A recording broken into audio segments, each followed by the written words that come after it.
Nós estamos, todas as quintas, nós estamos com uma proposta de meditar no livro de Salmos, por isso nós estamos chamando a nossa quinta-feira de Caminhando nos Salmos. E o que nós vamos fazer hoje é continuar então essa série de exposição. Certamente será a série de exposição mais longa da igreja, uma vez que Salmos é o livro mais longo de toda a Bíblia. Mas eu quero então convidar você para abrir aí a sua Bíblia.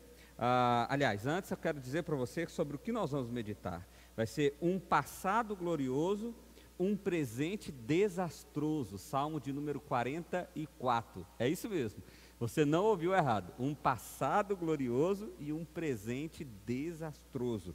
Salmo de número 44. Então vamos lá abrir as nossas Bíblias. Salmo de número 44. Nós vamos meditar em todo o Salmo, mas nesse momento nós vamos ler apenas do verso 1 até o verso 11.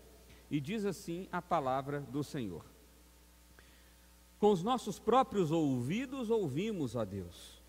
Os nossos antepassados nos contaram os feitos que realizaste no tempo deles, nos dias da antiguidade. Com a tua própria mão expuseste as nações para estabelecer os nossos antepassados. Arruinaste os povos e fizeste prosperar os nossos antepassados. Não foi pela espada que conquistaram a terra, nem pela força do braço que alcançaram a vitória. Foi pela tua mão direita, pelo teu braço e pela luz do teu rosto, por causa do teu amor para com eles.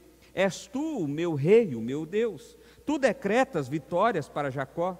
Contigo pomos em fuga os nossos adversários, pelo teu nome pisoteamos os que nos atacam. Não confio em meu arco, minha espada não me concede a vitória, mas tu nos concede a vitória sobre os nossos adversários e humilhas os que nos odeiam. Em Deus nos gloriamos o tempo todo e louvaremos o teu nome para sempre. Mas agora nos rejeitastes e nos humilhastes. Já não sais com os nossos exércitos, diante dos nossos adversários fizeste-nos bater em retirada, e os que nos odeiam nos saquearam. Tu nos entregastes para sermos devorados como ovelhas e nos dispersastes entre as nações. Vamos orar mais uma vez? Feche seus olhos. Pai, obrigado, Deus, pela tua palavra, pela tua instrução, pela tua graça, Deus, que nos alcança dia a dia, Deus. Nós clamamos a ti, que o Senhor fale conosco por meio desse texto, ó Deus, que o Senhor venha de encontro com os nossos corações, ó Pai, e que assim, ó Deus, o Senhor possa nos confrontar, nos edificar, trazer respostas, ó Pai, e encorajar o nosso coração. Eu peço ao Senhor que o Senhor me use pela tua graça e pela tua misericórdia como teu instrumento nesse momento. É a oração que eu faço a ti em nome de Jesus. Amém. Meus irmãos, o Salmo de número 44 foi um salmo escrito e dado aos irmãos de Corá, que era uma espécie de supervisores dos músicos daquela época. E o que está acontecendo aqui é o seguinte: o salmo todo, a gente leu aqui que havia uma parte em que o rei ou a pessoa que escreveu aqui, o salmista, está exaltando a Deus, entendendo que Deus é o grande rei deles, é quem realmente deu a vitória sobre outras nações, sobre guerras e etc. Mas você viu ali que a partir do verso 9 ele dá o mais ali, mas o Senhor não rejeitastes. A história desse salmo é uma história de fracasso, é uma história de um passado glorioso, mas de um presente desastroso, de um momento de derrota. O que aconteceu aqui é que houve algum tipo de derrota como nação. A ideia aqui, e é por isso que tantas vezes aparece a ideia de plural aqui, do povo falando, a ideia aqui é que tantas vezes o povo de Israel, vitorioso por causa das mãos do Senhor, agora, em dado momento, que a gente não sabe precisar exatamente qual é, houve alguma derrota desastrosa. A ideia de uma campanha militar, então eles perderam, de certo, uma guerra, ou uma tentativa, ou uma invasão que se houve. A gente não sabe bem as circunstâncias, mas o fato é que eles perderam, eles foram destruídos, eles foram derrotados. E às vezes, meu irmão, é difícil lidar com esse sentimento de derrota, é difícil lidar com esse sentimento de fracasso, é difícil pensar nas dores e nos dias maus, sendo que a gente percebe a presença de um Deus tão bom, tão grandioso. E todo esse salmo, e eu tenho dito aqui, quinta após quinta, que o que me encanta nos salmos é justamente o fato de que os salmos é uma exposição da alma humana diante de Deus. É justamente a exposição do interior, daquilo que tem de mais profundo no coração diante de Deus, sem solenidades, muitas vezes sem cuidados até com as palavras, mas é justamente uma abertura de coração inteira e completa para o Senhor. Porque sim, nós podemos e devemos nos relacionar a Deus com sinceridade, expondo o mais profundo dos nossos corações para com Ele. Mas então vamos pensar algumas coisas aqui nesse texto. A primeira delas que esse texto nos apresenta é a ideia de um passado glorioso. Olha só o que o texto diz do verso 1 até o verso 3. Diz o seguinte: com os nossos próprios ouvidos ouvimos a Deus. Os nossos antepassados nos contaram os feitos que realizaste nos tempos deles e nos dias da antiguidade. Ou seja, Deus, nós conhecemos a história, nós ouvimos a história, e aqui é preciso lembrar que havia uma ideia de tradição oral aqui muito forte, muito presente, não só no povo de Israel, mas nos povos da antiguidade. Muitas vezes não se tinha escrita, no início não se tinha escrita, então as histórias eram contadas, e isso era muito sério, contar o fato como as palavras de fato eram. Então o que está acontecendo aqui é que eles estão olhando para o passado, eles estão olhando para a história, e eles estão lembrando: Deus, mas a nossa situação parece que é muito diferente da situação do passado. Deus, quando olhamos para o passado, quando olhamos as histórias que os nossos pais, que os nossos avós, que os nossos tataravós nos disseram, eles contaram de um Deus glorioso, eles contaram de um Deus poderoso, eles contaram de um Deus com grandes feitos. O texto continua, olha só: com a tua própria mão expuseste as nações para estabelecer os nossos antepassados, arruinastes os povos e fizestes prosperar os nossos antepassados. Aqui, se você, por exemplo, olhar para a história de Josué, para entrar na terra prometida, ele teve que entrar em 35 guerras diferentes, e foi vencedor de todas elas, para que assim a nação de Israel se estabelecesse de fato na terra prometida. Quem fez isso? O salmista está reconhecendo: foi Deus. Olha só, o texto continua: não foi pela espada que conquistaram a terra, nem pela força do braço que alcançaram a vitória, foi pela tua mão direita, pelo teu braço, pela luz do teu rosto, por causa do teu amor para com eles. Pai, nós reconhecemos que todas as vitórias, o estabelecimento do nosso povo, a diligência, a continuidade do nosso povo, foi dada por causa da tua mão, foi dada por causa da tua bondade, foi dada por causa de quem o Senhor é. E ele vai declarando, ele vai dizendo até o verso 8: o Senhor é o Senhor é o meu rei, o Senhor é o meu Deus, és tu que decreta vitórias para Jacó.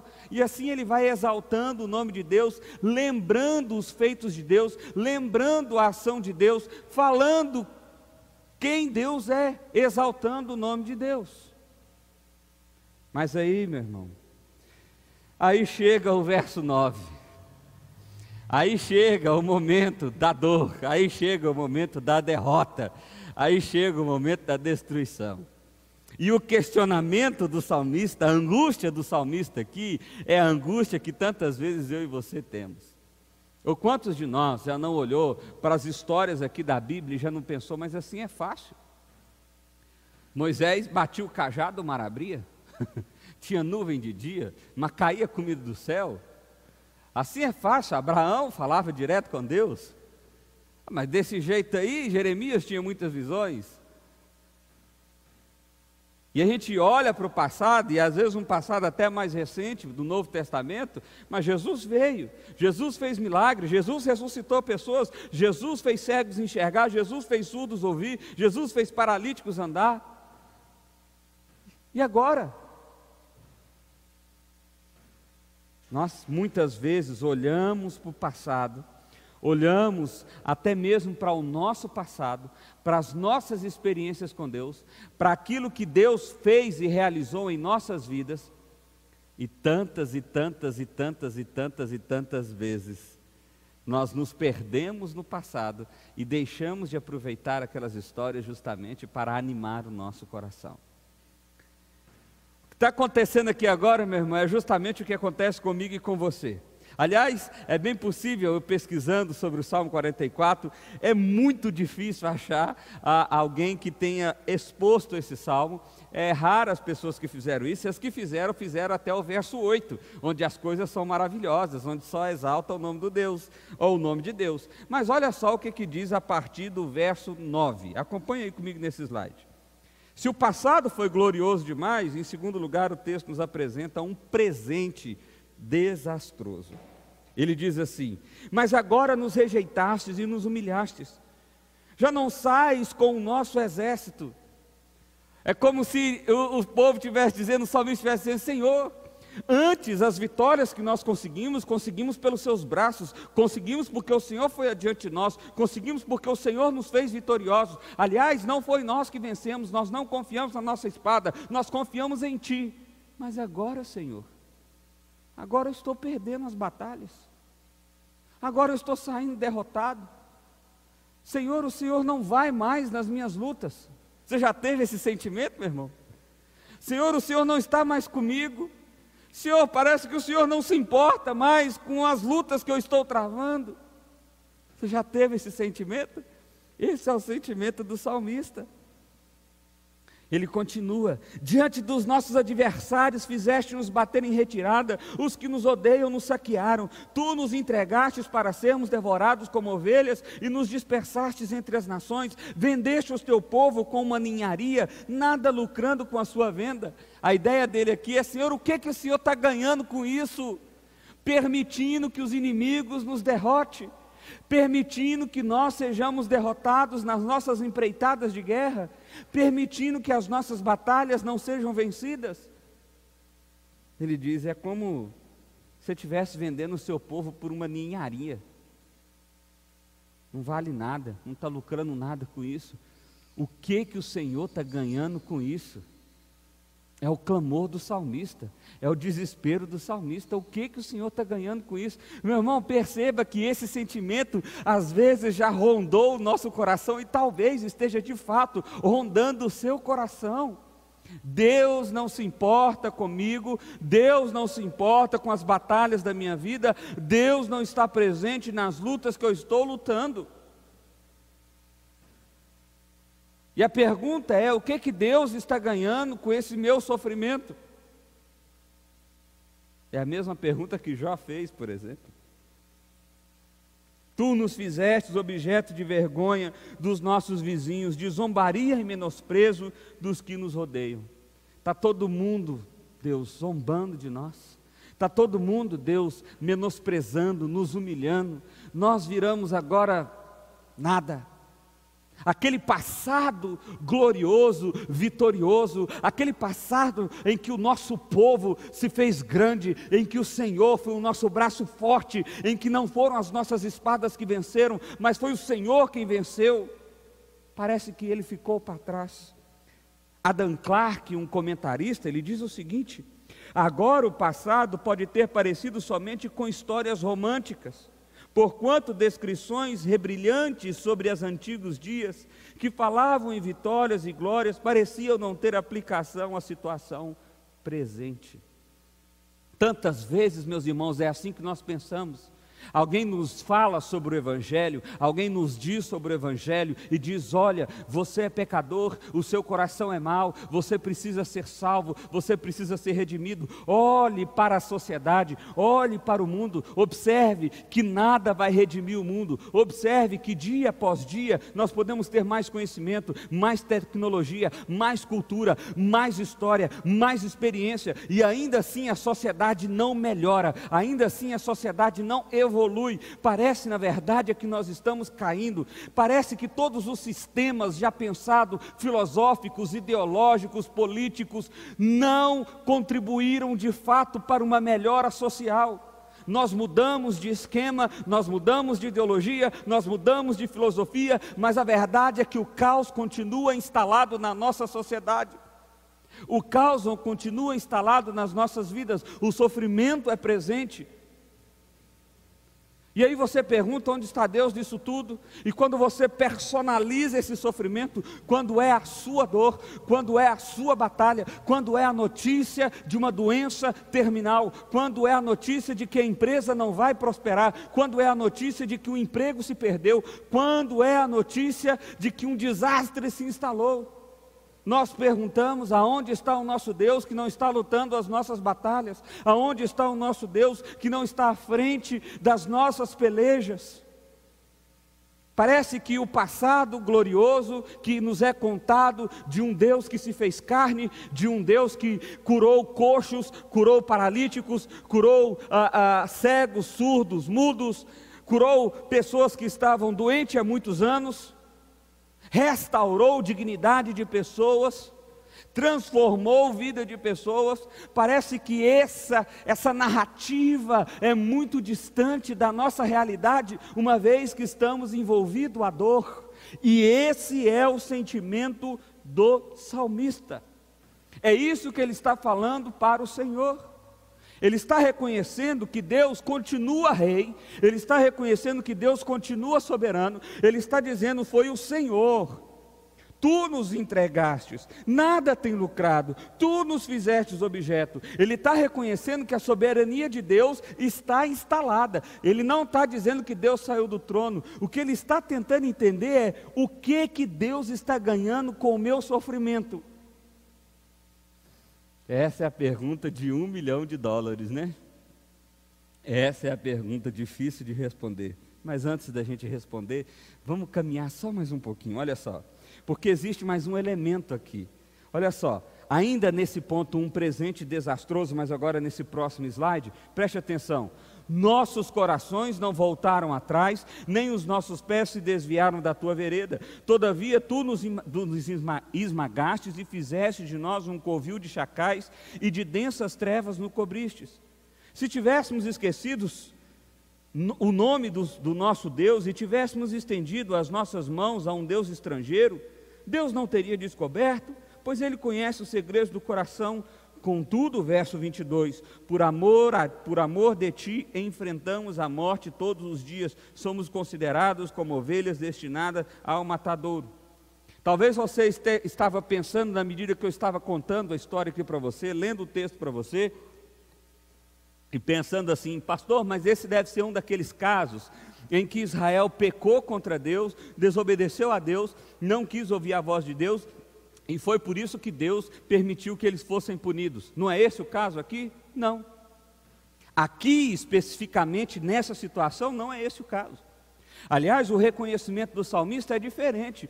Ele fala de um passado glorioso, ele fala do presente desastroso, do que ele está vivendo, e nesse presente ele diz: Deus, nós continuamos fiéis a Ti.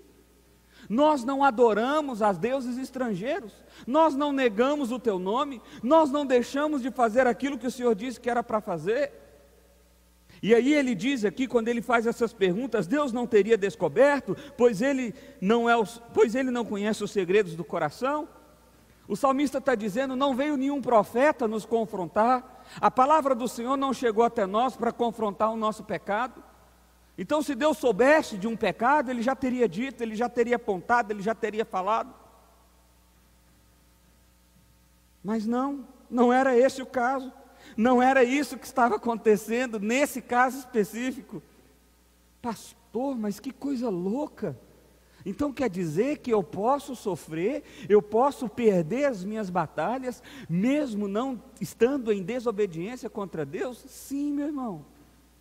Sofrimento, a gente tem essa ideia errada, de que sempre que a gente sofre e somos filhos de Deus, é porque Deus está nos punindo. Não. Aliás, nós meditamos há poucos domingos atrás no livro de Pedro, mostrando que o sofrimento também serve justamente para refinar a nossa fé. Não foi exatamente isso que aconteceu no livro de Jó? Jó está questionando a Deus dioturnamente: por que estou sofrendo, quais são os meus pecados, existem pessoas piores do que eu. Mas no fim da conta, quando você chega no fim do livro de Jó, o que você descobre? que o Jó do primeiro capítulo, aparentemente perfeito, que disse: o Senhor Deus, o Senhor tirou, louvado seja o nome do Senhor, e você pensa, esse é um homem de fé? Não tinha uma fé ainda boa o suficiente, aquela fé ainda precisava ser refinada, tratada, lapidada. E o que nós vemos é lá no capítulo 42 de Jó, o resultado de toda aquela jornada de sofrimento. Qual é o resultado? Falei de coisas que eu não conhecia, antes eu te conhecia só de ouvir falar, mas agora os meus olhos te veem. A questão ali não era exatamente o tratamento específico de um pecado ou de vários pecados, ainda que Jó não fosse perfeito, e ele tinha pecados com certeza. Mas a causa ali não era essa, a causa era um refinar da fé de Jó. A causa era aproximar o coração de Jó ao coração de Deus. A causa era gerar em Jó um conhecimento e uma relação com Deus que até então ele não tinha. Pastor, então você está dizendo que nesse caso desse salmo é isso? Calma, eu vou responder. Calma, na verdade eu não, o apóstolo Paulo vai responder. O que eu estou dizendo aqui para você é que nem sempre o sofrimento está alinhado à disciplina de Deus. Sim, eu posso sofrer e isso ser disciplina de Deus, uma boa surra de Deus, e louvado seja Deus por isso. Mas eu também posso sofrer e isso não ter nada a ver em ser como uma disciplina de Deus. Isso também pode ser um refinar, um lapidar de Deus da minha fé para com Ele. E sofrimento então serve também para nos aproximar do Senhor. Mas olha só como esse salmo termina. Um futuro duvidoso. Olha aí, terceiro lugar. Desperta, Senhor, porque dormes. Levanta-te, não nos rejeites para sempre, porque escondes o teu rosto e esquece o nosso sofrimento e a nossa aflição. Fomos humilhados até o pó, nossos corpos se apegam ao chão. Levanta-te, socorre-nos, resgata-nos por causa da tua fidelidade. Deus, nós chegamos ao fundo do poço. Deus, nós chegamos ao pó. Deus, nós chegamos a justamente a última situação que poderíamos chegar. Pai, em nome de Jesus, aqui eles não disseram, mas levanta-te, nos socorre, Senhor, nos socorre, Senhor. A expressão do salmista aqui é: porque dormes? A expressão do salmista aqui é de que Deus estava dormindo, que Deus não estava se importando com a aflição, porque esconde o teu rosto, esquece os nossos sofrimentos e a nossa aflição. A ideia é como se Deus estivesse virado de costas para eles, virado o rosto e não estivesse atento ao sofrimento que eles estavam passando. Meu irmão, claramente, o que vem à nossa mente aqui é justamente aquela passagem que está lá em Marcos capítulo 4, de Jesus com seus discípulos no barco, e Jesus está dormindo, e uma tempestade começa, e a água começa a entrar no barco, e Jesus continua dormindo. Aqui é uma expressão poética da alma de alguém que está sentindo isso. Ali é uma expressão física daquilo que eles estavam sentindo. Um dos discípulos, que nós não sabemos quem foi, provavelmente Pedro, que era o dito líder, ou o mais falastrão, chegou a Jesus e disse: não te importa que morramos, não te importa que pereçamos. E acordou e chacoalhou Jesus, a fim de que Jesus fosse acordado. Aqui é como se o salmista estivesse fazendo a mesma coisa, só que com as palavras: Senhor, acorda, levanta. Por que o Senhor não olha a minha dor? Por que o Senhor não dá atenção às minhas aflições? Oh Deus, por que o Senhor não ouve o meu clamor? O interessante, meu irmão, é que esses são os últimos versos desse salmo. E o salmo termina sem uma resposta. O salmo termina sem uma resposta. O salmo não traz resposta nenhuma. Olha só o que Calvino diz a respeito dessa não resposta. Diz o seguinte: não compreendemos imediatamente o cuidado que Deus tem por nós. Os santos aqui suplicam que Ele se agrade em fornecer-lhes alguma evidência de que Ele não se esquecera deles, nem se delonga em socorrê-los. Mas, na verdade, devemos crer com toda a firmeza que Deus não cessa de atentar para nós, embora pareça fazer o contrário. Calvino está chamando a atenção aqui para o fato de que Deus é o mesmo Deus que disse a Isaías que ainda que mamãe abandone seu filho, Ele jamais se esquecerá de nós. É o mesmo Deus que diz que tem um pacto e um pacto de eternidade com o seu povo. É o mesmo Deus que veio e se fez carne, morreu na cruz, pagou pelos nossos pecados e venceu a morte. É o mesmo Deus que garantiu moradas eternas. É o mesmo Deus que aspergiu o sangue salvador sobre nós. É o mesmo Deus que nos elegeu entre muitos e nos colocou como seu povo. É o mesmo Deus que manifesta amor dia e dia. Não é porque Deus, em uma circunstância ou em um momento, aparentemente não está fazendo nada, que Ele de fato não está fazendo nada.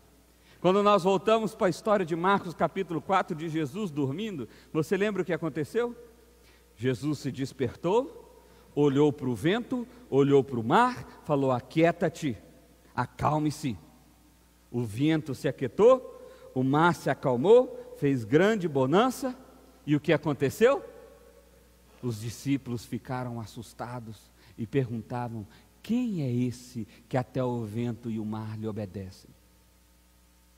Ué, pastor, peraí, parece então que aquela circunstância de Jesus no barco e todo aquele acontecimento serviu para revelar aos discípulos quem era Jesus, ou seja, que Jesus era o Deus encarnado. É isso mesmo, meu irmão, é isso mesmo.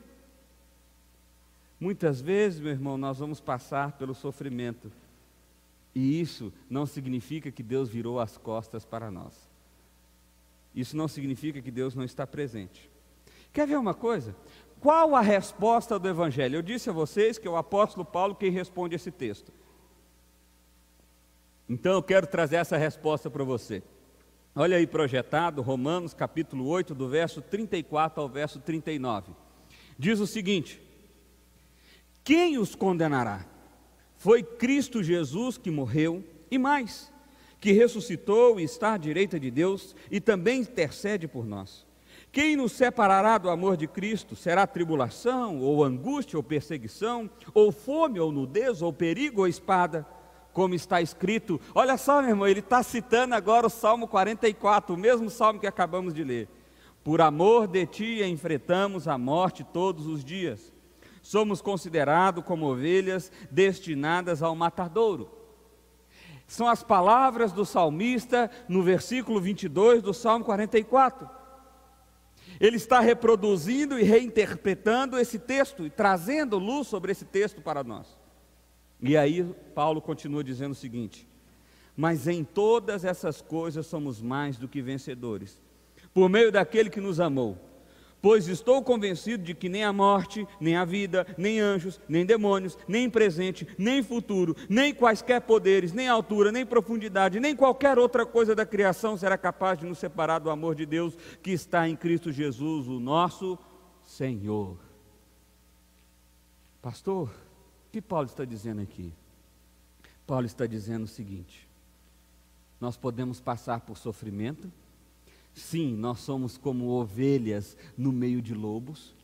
É como ovelha entregue ao matadouro. Essa é a nossa condição aqui de um mundo perverso e cruel.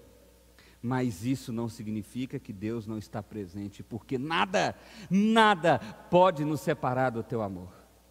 Nada pode nos separar de quem nós somos nele. Nada pode separar o amor que Deus tem para conosco. Nada pode separar a adoção, a aliança, o pacto, o fato de que somos povo de Deus. Nada pode mudar essa condição, nada pode mudar essa situação. Então aqui nós estamos falando de uma terceira condição que o sofrimento pode gerar para nós. O sofrimento pode gerar em nós uma percepção de ausência de Deus.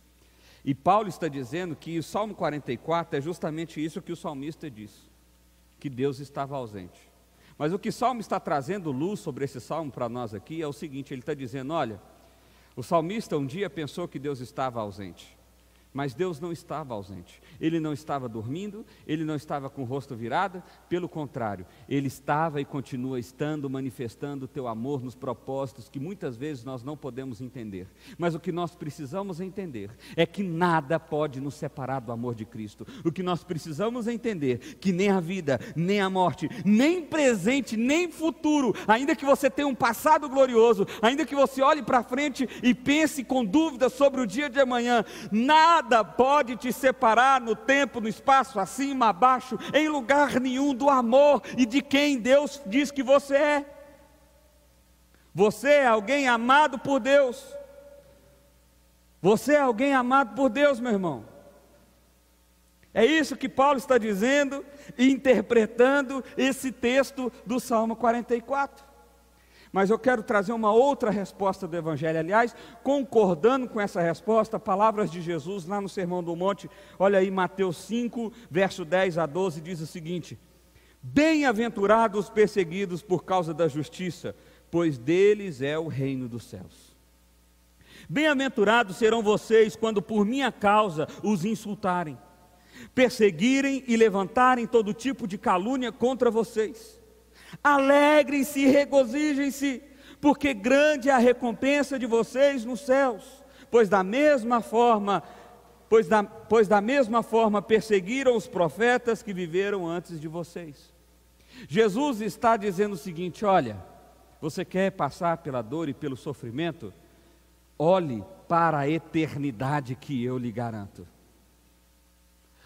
Olhe para a eternidade. Jesus está dando uma fórmula de encorajar o nosso coração para justamente ultrapassar. Perceba que Jesus não está dizendo que Ele vai deixar a dor, que Ele vai parar a dor, ou que Ele vai mudar a situação. O que Jesus está dizendo é o seguinte: se vocês foram perseguidos pelo meu nome, que era como o salmista, Salmo de número 44 estava dizendo, por amor ao Senhor nós somos perseguidos. É esse mesmo verso que o Paulo cita lá em Romanos capítulo 8. Jesus diz em Mateus capítulo 5, se vocês estão sendo perseguidos pelo meu nome, se há injustiça, se vocês são caluniados, insultados, lembra que o salmista diz que eles estavam sendo humilhados, que eles viraram motivo de chacota para as outras nações vizinhas.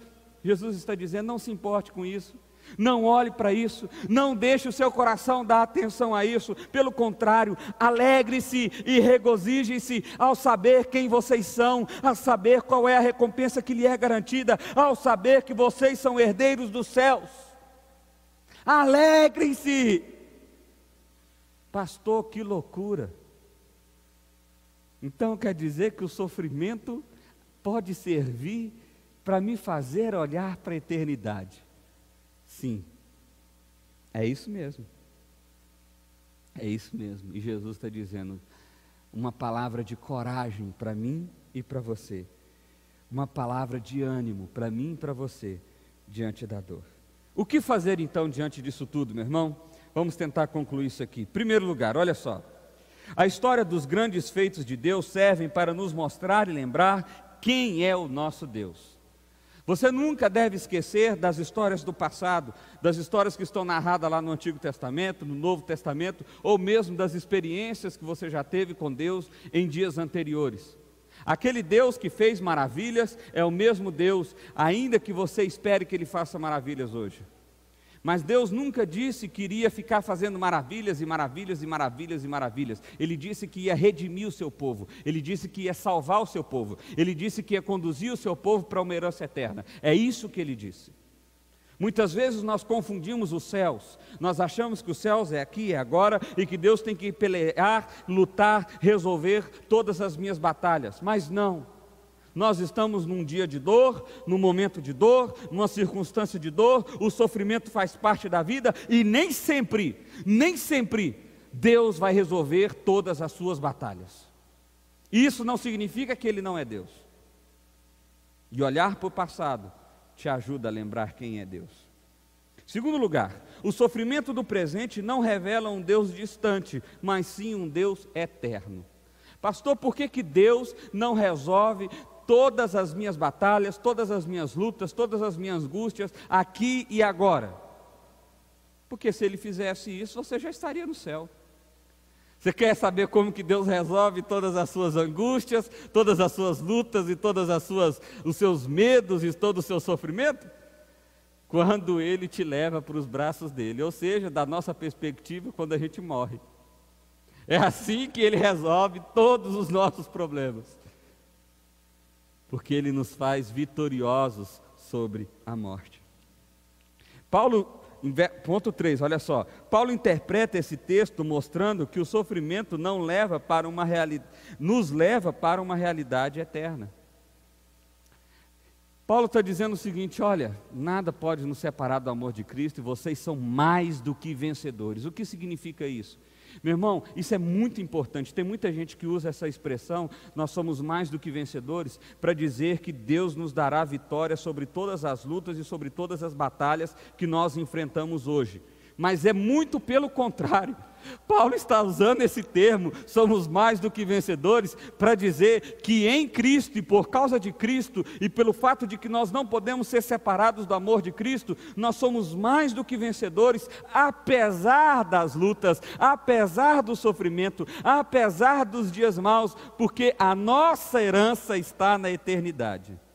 Percebe? É justamente o contrário do que muitos afirmam. Quarto lugar, Paulo mostra que não existe sofrimento no mundo que nos separa do amor de Cristo Jesus. Nem anjos, nem demônio, nem presente, nem passado, nem profundidade, nem altura, nem dia quente, dia frio, nem chefe bom, chefe mau. Nada nos separa do amor de Cristo Jesus. Nós estamos firmes nas mãos dEle. Ele nos faz perseverar. Quinto lugar, não olhe para o futuro com dúvida, mas com certeza de que Cristo está nele e nos fez mais do que vencedores. E aqui eu quero trazer à memória o texto que nós acabamos de ler de Mateus capítulo 5. Jesus diz: alegrem-se e regozijem-se, pois grande é a recompensa de vocês nos céus. A recompensa não é aqui e não é agora. A recompensa é nos céus. Alegrem-se nisso. Eu quero ler uma última frase, um último texto, uma última conclusão final dessa reflexão de hoje. Esse salmo nos mostra que, ainda que estejamos passando por sofrimento no presente, isso não significa que Deus nos abandonou. Afinal, nada pode nos separar do amor de Deus. Em Cristo somos mais do que vencedores, e nossa vitória está na eternidade, e não no agora. Lembre-se disso. Lembre-se disso. Perceba que o Salmo de número 44 termina sem resposta, mas ele foi de grande valia, de grande valor, para Paulo trazer a interpretação que eu e você precisamos. Mostrar que muitas vezes nós vamos passar por dor, muitas vezes Deus não vai vencer as nossas batalhas e que tantas outras vezes nós seremos derrotados. Mas que nada disso demonstra que Deus virou as costas para nós. Não. Se passamos pelo sofrimento, nós suportamos. Por quê? Porque olhamos para a herança eterna que Cristo Jesus nos garantiu. Quero convidar você a fechar os seus olhos, vamos orar, vamos falar com o nosso Deus. Pai, obrigado, Deus, porque o Senhor nos instrui, obrigado, Deus, porque o Senhor mostra que o Senhor é o nosso Deus e que somos herdeiros de algo muito maior do que qualquer vitória que nós possamos conseguir aqui e agora. O Senhor nos fez mais do que vencedores. O Senhor nos fez os vencedores, ó Pai, e nós te louvamos por isso, nós te agradecemos, ó Pai, alegra o nosso coração, traz regozijo sobre o nosso coração, ó Pai, porque tantas vezes, como o salmista expressou aqui, ó Deus, o nosso sentimento é de abandono, o nosso sentimento é de distância, o nosso sentimento é de que o Senhor virou o rosto para nós, mas que a verdade que nós aprendemos hoje, que a palavra do Senhor que nos instruiu hoje, ó Deus, possa lá trazer aos nossos corações de que o Senhor é o nosso Deus e de que nada pode nos separar do Senhor. Nós somos os teus filhos. Obrigado, Pai. Nós te louvamos, nós te adoramos em nome de Jesus. Amém.